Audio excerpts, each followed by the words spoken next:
Dheu që u gjetë në çizmet e Jovan dhe Dragisha Vicentjević i lidhi ata drejt për drejt me sulmin në kanalin Ibër Lepenc në nëntor të vitit të kaluar.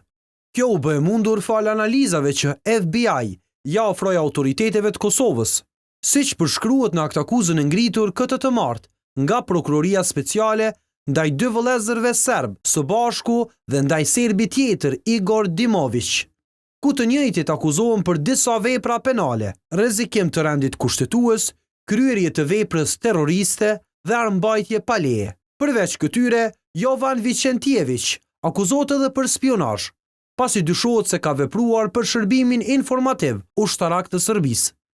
Nga mostra qarta zëvërehet se në mes të dhejut të marrë në çizmet e të pandehurve Jovan dhe Dragisha Vicentjević dhe mostrave të dhejut të marra në vendin e ngjarjes, më konkretisht në kanalin Ibër Lepenc, nuk ka dallueshmëri, çka vërtetohet se të pandehurit kanë kryer aktin terrorist.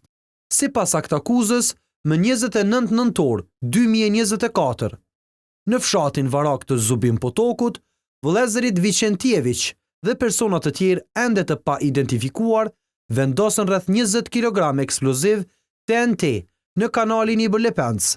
Shpërthimi i aktivizuar me një çantë të lidhur me litar shkaktoi dëmtime të mëdha, ndërpreu furnizimin me ujë të peshëm dhe rrezikoi prodhimin e energjisë elektrike.